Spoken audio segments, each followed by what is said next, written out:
So I made a video kind of similar to this over on the second channel a couple of weeks ago, but I want to elaborate on it a bit more and go a bit deeper into it. That was a very off the cuff video, much like this is, because I mean, people don't like when I script things. They literally complain, "Oh, it sounds like you're reading off of something." So that's why I go off the top of the head, because I feel that that is where I'm at my best. But you see the title of this video. I'm playing more retro games than modern games in 2024. Like bar none. Bar none. And I feel like there are lots of reasons for that. And when I say retro games, let's go ahead and set a baseline here. By retro games, I mean everything PlayStation 3, Xbox 360, and Wii and back. Like, there's still people out there that say, "Oh, those systems aren't retro." And I'm like, says who? Like, retro is defined by Father Time. And if we're talking about something from the mid 2000s, that is indeed retro because we're in the mid 2000s and 20s. Like, accept it. We're getting old. It's okay. You know, at least we're kind of cool when we're old. At least I am a little bit. I like to think.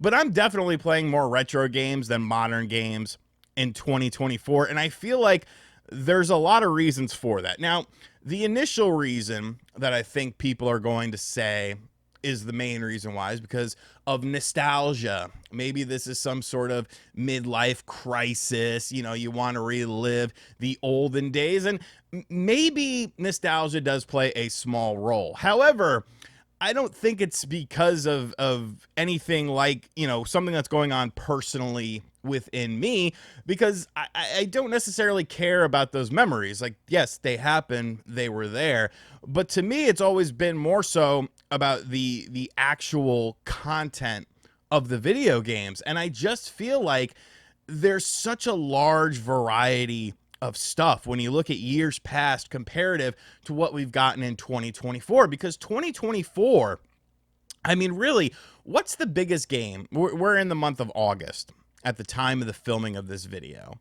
What is the biggest game that's come out in 2024? I'm going to say Final Fantasy VII Rebirth. I think that's a fair thing to say. A game with a large budget, a single player experience, something that had a lot of hype based out of it, you know, and leading up to it. First and foremost, Final Fantasy VII Rebirth is a retelling of Final Fantasy VII, a retro game. So technically, you're playing something with retro gaming DNA in it. It's in the blood of this game. The characters, the setting, the kind of story, we'll get into that a little bit, is engraved in retro games, in arguably one of the biggest and most successful JRPGs of all time, that turned the tide and it made PlayStation like a household name when it came to JRPGs. Like, this was one of the biggest games of the time, of the era, genre defining stuff here. And when you look at Rebirth, I see a game that looks great. The combat is really fun, but the story, the story to me feels like we don't know where we're going with this in the third part, because we're breaking this up. Of course, we have to maximize our revenue with this. The padding in the game, like, yes, it's a JRPG. They do tend to have some padding in it, but the fact that the padding was just so prevalent, it was like, I felt like the game wasn't respecting my time. And there are people who will argue with me on that. And they will say, "Oh, there's no padding in the game," or "the padding is a part of the game." When I have to go around and do mini quests just to get a swimsuit, instead of going to a store where I can buy a sword or something, like, I can literally go to a store and buy a sword, but nobody on this beach is selling swimwear. Like, that make sense to you? I'm just checking. I think Final Fantasy VII Rebirth is a really good game, but I also think it's a game that does have problems and really staying power. A lot of modern games seems to have a staying power issue, to where nobody is playing these games really outside of like the launch of them. There's no sort of longevity. There's no sort of like reason to go back to the games. And when I think about games like that, I think about games like Metal Gear Solid, especially like 2 and 3, and really by extension 4. But let's just focus on Metal Gear Solid 2 and 3. Okay? when you play Metal Gear Solid 2, when you play Metal Gear Solid 3, and you beat the game, you're getting mostly the story experience. But you also know in the back of your mind that there's a bunch of stuff that you might have missed out on. There's a bunch of hidden stuff that you might have missed out on that actually elongates the story, that actually adds to the story, that adds to the world. It's not there just to, waste your time. It's there to inform you. It's there as like a hidden thing. I have played Metal Gear Solid 3. I've lost count how many times I've played that game. But I always feel like every time I play that game, I'm discovering kind of something different within it. And I feel like a lot of modern games don't really have that. Like they're either just massive open world stuff to where the stuff that you discover doesn't really play into the story, or it's very linear to where you're going to find everything that matters that actually plays a role in the story on that first playthrough of the game. But really, outside of Final Fantasy VII Rebirth, what big games have come out this year? I mean, yeah, there's been some games. Nintendo is doing a lot of remakes and remasters, once again, of retro video games. Xbox had Hellblade 2. You beat that in a weekend. You saw everything there was to see, and you moved on with your life. And then we kind of get into the multiplayer games, because multiplayer games have become a big focal point of everything.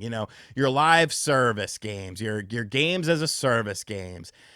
And I feel like so many people are tired of these games because there's already established franchises within it.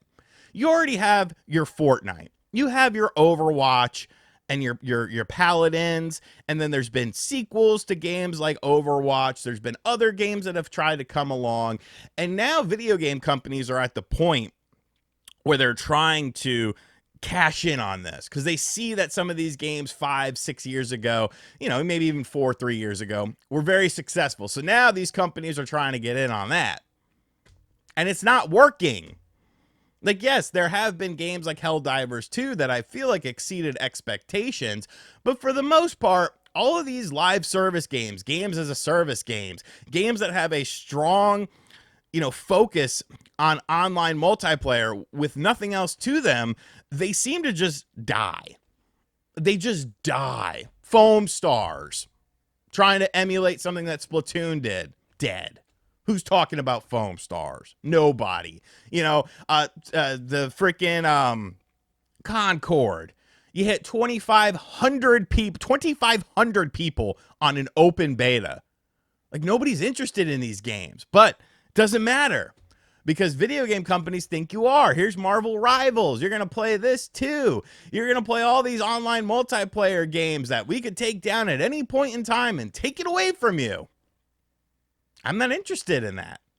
I remember an era when I would buy a single player game and there would be an online component to that as well. All in one.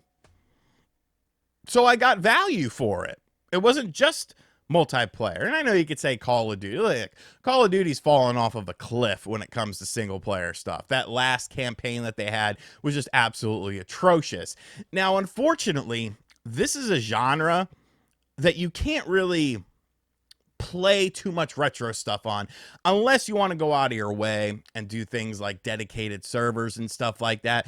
But all that does to me is show that these are not made to stand the test of time. Metal Gear Solid 4 Online, I know I keep bringing up Metal Gear Solid. Metal Gear Solid 4 Online was one of my most fun experiences with an online game. I played that game. I was in a clan. We were called the Recon Unit. We would go up. There would be on the weekends, they would have like these tournaments that you would enter into, and like me and the Recon Unit boys would hop in there. Like, it was such a fun time because the core game was great for the online stuff, but I also had that single player. There was tons of secrets to discover in the single player aspect. I feel like genres, and this is kind of what I'm getting to here. I feel like genre representation is at an all-time low right now, as far as companies willing to sort of take a bit of a risk.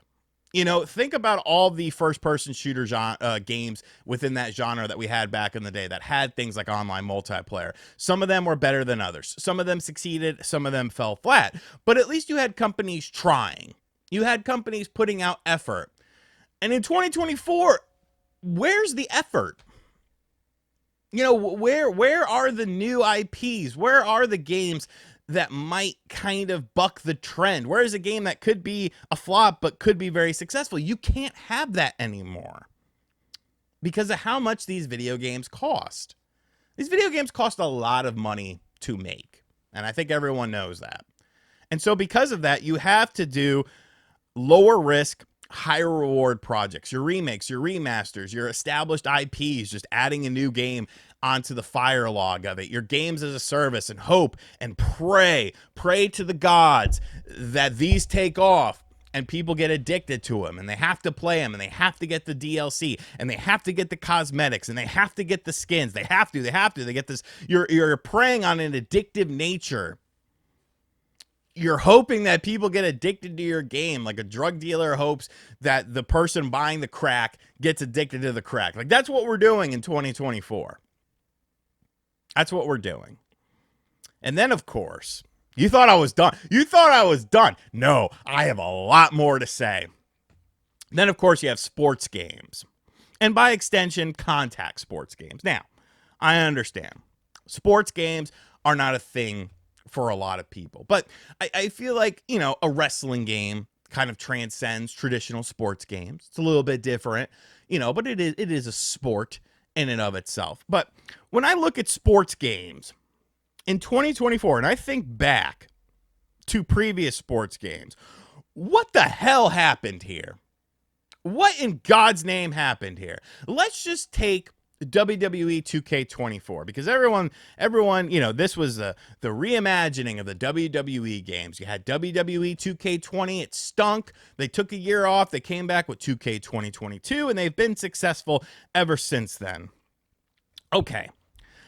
I liked WWE 2K24 initially. I think it's a good game. But is it better than the N64 wrestling games? No. It's not. The Aki engine is better than the 2K engine. And yes, the 2K games look better. The 2K games have more pizzazz and flair and stuff like that. But when it comes down to the actual gameplay, the Aki engine is so much better to me that I would just rather play an N64 wrestling game. Maybe something with a texture pack on it or something like that. And I think that comes down to the fact that the controls, the actual gameplay, it's just more precise. It's more precise. You can't really cheese stuff all that much. And I think the biggest thing to me is these games aren't predatory. I don't sign in and see something about cards, because every freaking sports game in the world, you got to have cards. You got to play the card game. You want to play NBA 2K24 or 2K25? Oh, did you do My Player? You got to do the card game too. Oh, Madden? You want to play Madden? Yeah, you got to get the cards. The cards. Look, the virtual cards. You got to collect the virtual cards. Oh, you need another pack. You better buy another pack. You got to buy a pack with real world money. You got to get these ultimate players, these ultimate edition cards. What? How did this become a thing? If I want to play a card game, I will buy a pack of cards. I'll play blackjack. I'll play War. I'm a fan of War. It's a good card game.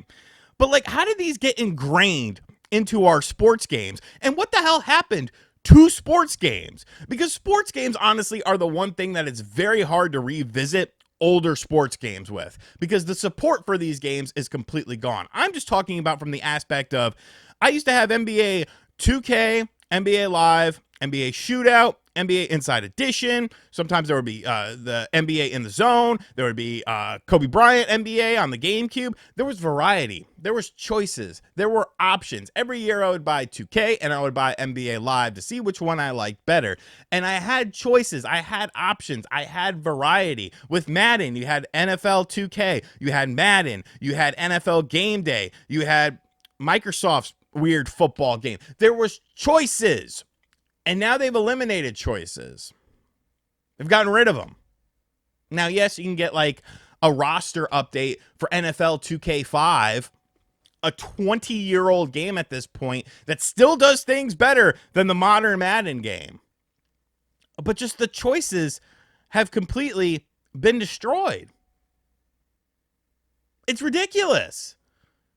And I just feel like so many genres are being stifled by this modern era of games, even indie games. Like, look, indie games can take a chance. Indie games can think outside of the box. Indie games have essentially become the company that can take a bit of a risk because of the fact that maybe their game doesn't have a big budget to it. But it seems like most of the indie games that, you know, people are focusing on are very similar games to previous games.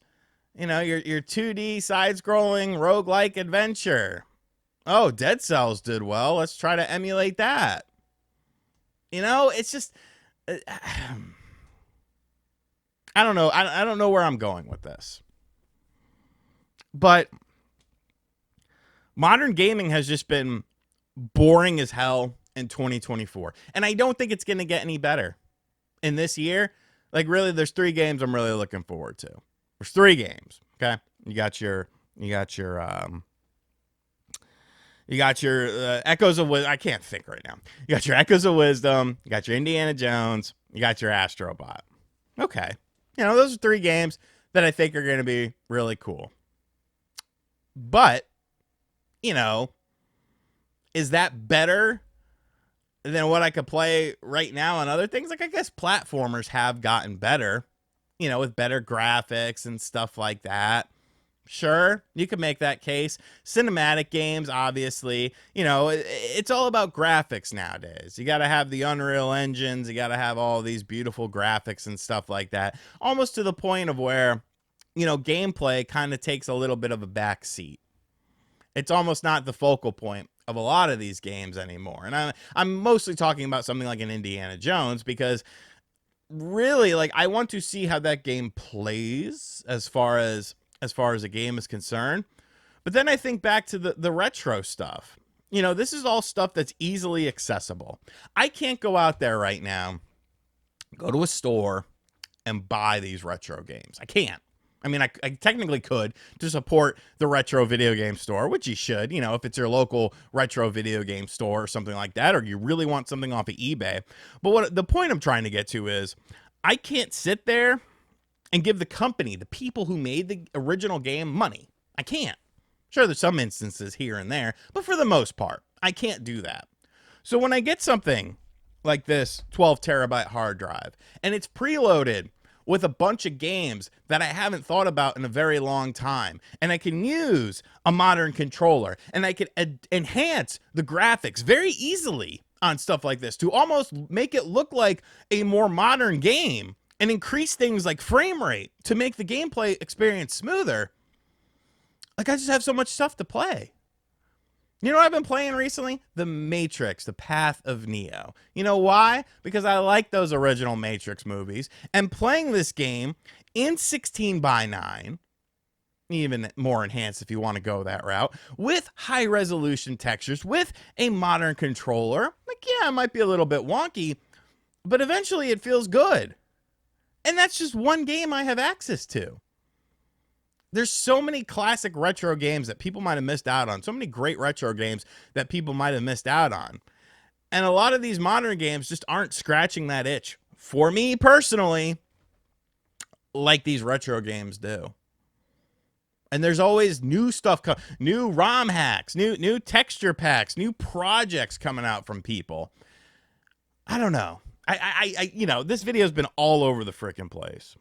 There's been no clear direction here, but maybe I'm just frustrated with modern games, because I'm someone who has been around the earth, you know, 39 times now. Okay, or around the sun. What the hell is the saying? I don't know. I'm 39 years old. Okay, I came up in the era of the 90s. When there was like 17 freaking consoles all out at once, and every month there was a banger. The early 2000s, when you had the PlayStation 2, the Xbox, and the GameCube firing on all cylinders. You had dedicated handhelds as well. You know, the PlayStation 3, Xbox 360, the Wii. I've been around for all of these generations, and I just feel like this generation has been very lackluster. And I don't see it really getting any better, because all that's going to happen is development costs are going to go up. Prices are going to go up. And we're going to charge you more for this game. There's going to be more microtransactions, more card games. Got to play the cards. Got to play the card. Got to buy your card pack. And it's just like, not interested, pal. I'm not interested in it. I don't know. This could just be an old man rants sort of situation. And I guess technically this was, I didn't expect this to go 20 plus minutes, but here we are. And I feel like I haven't even said everything that I want to say. Like, I really don't. Because I just feel like, modern gaming just doesn't have that same pizzazz. There's not that wow factor anymore. There's not that big element of, whoa, this is different. This is cool. This is the future. Because I feel like we're in the future. Like, this is it. How much better can you really get in terms of visuals and stuff like that? At what point in time are we going to stop focusing on small things that don't make a difference and get back to the whole just making quality video games thing? I'm not done yet. I am not done yet. You had 3 brand new mainline games in Grand Theft Auto on PlayStation 2. 3. That's not including the PSP ports. You had 3. You had multiple games and sequels and stuff like that. And when you look at the first game and you compare it to the third game, look at the jump that was made. Look at the jump that was made.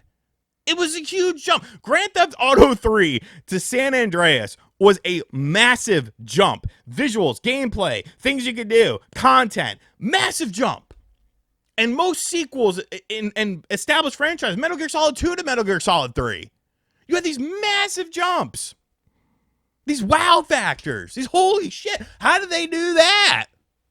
Look at how much different this is on the same damn console. Now what?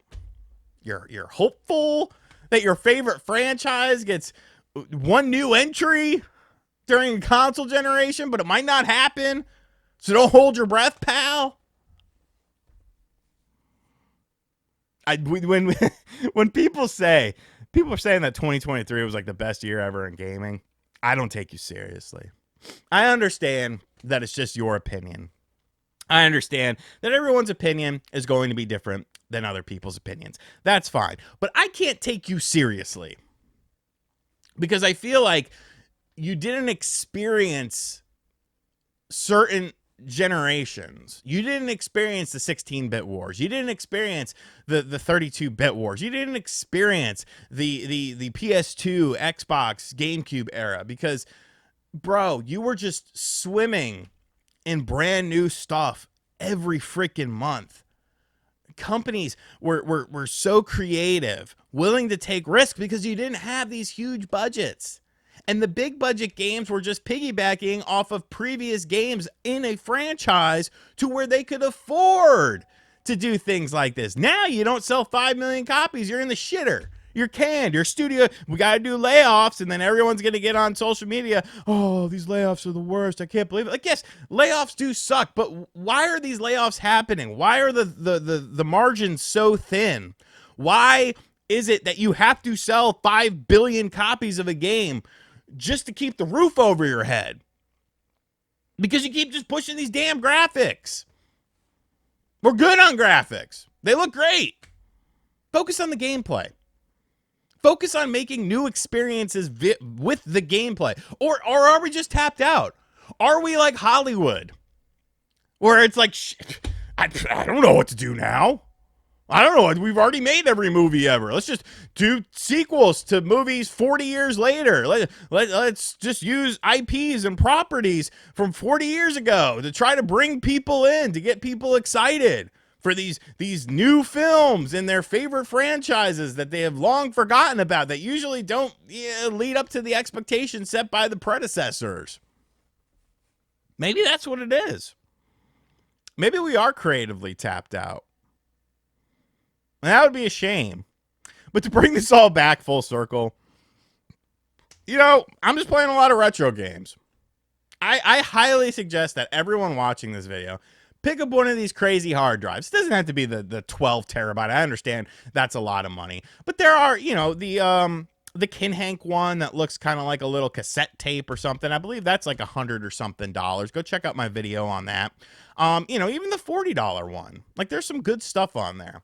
And there's so many games that you haven't played from those generations. There's so many games that you might have played, but now you could experience them with better controls and better frame rate and better graphics, which is what you're doing now, but you're spending $70 on these unfinished, unpolished games that are buggy messes that have to have patches and patches and patches when they come out.